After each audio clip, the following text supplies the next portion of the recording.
we'll guide you through how to speed up your internet connection on Windows. If you guys find this video to be helpful, please consider subscribing to our channel, ringing the bell icon, and leaving a like. Let's get right into it.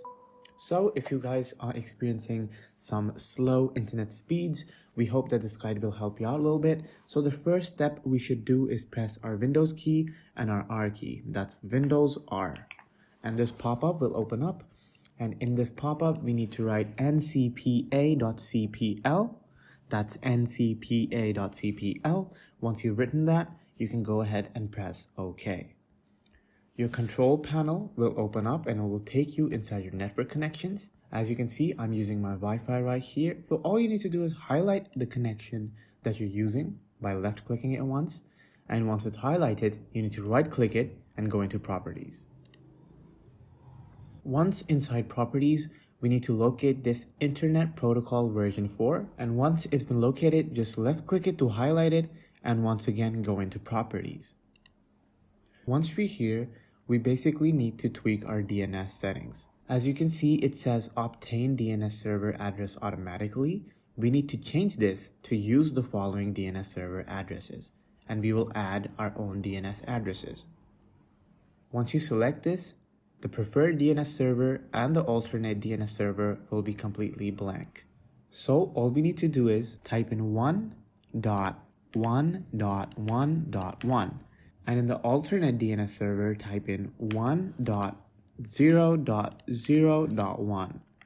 This is a cloud DNS and it has proven to be fast for some people, so you can go ahead and give it a go. However, we can also use a Google DNS in case this doesn't give you a noticeable difference. Per DNS server would be 8.8.8.8, and the alternate DNS server would be 8.8.4.4.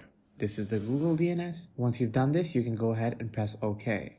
So basically, the next step we should do is don't close out this window because we need to right-click this again, go into Properties again, and click on this configure button right here.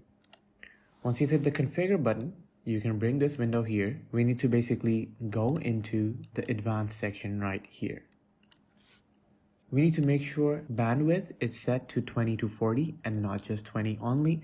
That means if we can get close to 40, our speed will be better. However, I'm using a Realtek Wi-Fi dongle and it is showing us minimal advanced settings. If you're using an Intel Wi-Fi dongle or an Ethernet cable, your settings must look a bit more like this. So if you go to our Ethernet over here, right click it, go to Properties, Configure, and Advanced, you'll see many more settings like this. From here, we can scroll down until we see the speed and duplex. You can change it to as high as you want it to be. 1 GB full duplex may be the highest, then 100 MB full duplex, then 100 MB half duplex.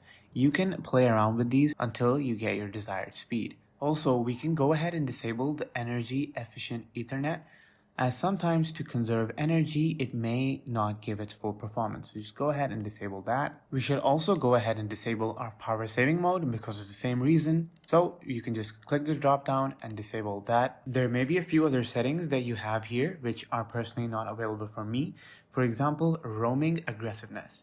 If you do have that setting, go ahead and set it to lowest if you don't have an issue with your signals. Because at lowest, it will give you the highest performance, but the signals may be a bit weaker. So if you have your router close by to your area where your computer is or your laptop is, it won't be an issue for you with the signals and you'll get the highest speed. However, if signals are also an issue for you and you're not getting full bars, you can play around with it and set it to maybe low or even medium. The second thing would be the preferred band. If you have a preferred band option over here, make sure to select 5 GHz if you have a 5 GHz Wi-Fi option. Once you've done that, you can come down here, click this open, click this manage Wi-Fi connections bar, and then we can go ahead and see our Wi-Fi connections. As you can see, I'm connected to this Wi-Fi. If you have a 5 GHz band, then sometimes it will say the name of the Wi-Fi followed by 5 GHz.